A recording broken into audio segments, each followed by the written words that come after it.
Hello everyone, my name is William McKinnon and this is my Teacher Back video for week 3 with the main ideas of power networking.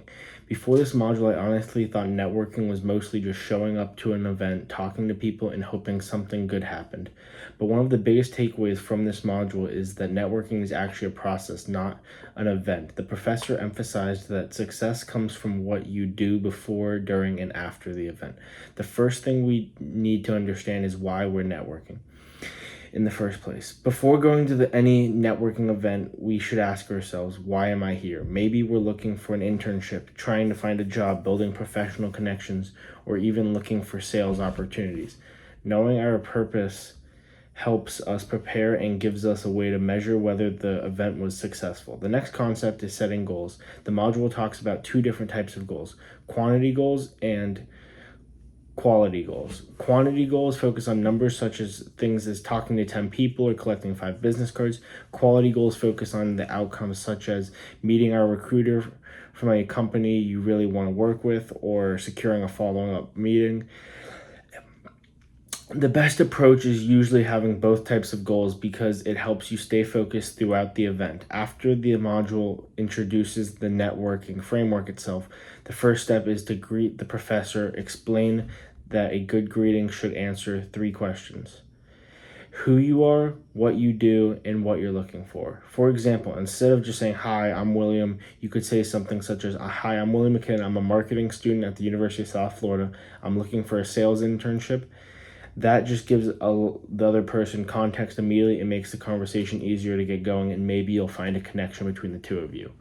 The next step is building rapport. Rapport, it basically means creating a connection with a different person. If you have time before the event, you should research the company, the person, or the position you're interested in. This allows you to ask for more meaningful questions and show that you've done your homework. However, the professor also explained that sometimes we don't have time to prepare in those situations. We can use simple icebreakers like you asking how they're enjoying the event, whether they've attended before, or what brought them there. The goal is just to get the conversation started. So talking about themselves, one of the most important concepts from the module is finding out what the other person cares about. The professor said that is the step most people skip. A lot of people immediately start talking about themselves, but this usually is the wrong approach. Instead, we should ask for questions and learn what other people are looking for. For example, if you're speaking with a recruiter, you might ask what type of candidates they're hoping to meet. Their answer gives you valuable information and helps you understand what they value. Once you know what they care about, you can transition the conversation back to yourself. The module calls this the bridge statement. An example would be asking, "Speaking of that, let me tell you a little about why I'm here today." This creates a smooth transition and makes the conversation feel natural instead of awkward. Then comes telling your story. One thing I found interesting is that the professor said your story is not your resume. Instead, it's a short tagged explanation of your experience, interests, and values.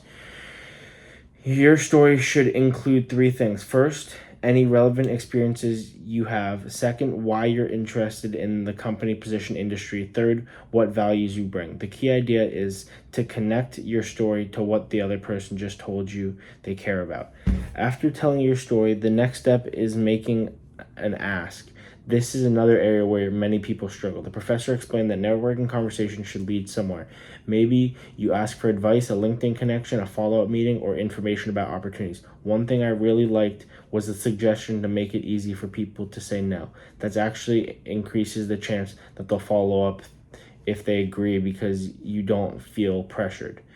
The final step is follow-up. According to the module, this is where a lot of real value is created. Most people leave the event never contacting the person again. A professional follow-up message helps remind them who you are, reference something you discussed, and keep the relationship going. Even if no job opportunity comes from the conversation right away, following up helps build long-term professional relationships, and those relationships can create opportunities later. To wrap everything up, the biggest lesson from this module is the successful networking isn't about being the loudest person in the room or naturally outgoing. It's about preparation, having a clear strategy, asking good questions, understanding what other people value, and following up afterwards. If we follow the framework of greeting, build rapport, finding out what other person cares about, telling our stories, making an ask, and following up, we'll be much more effective at networking and creating professional opportunities. Thanks for watching.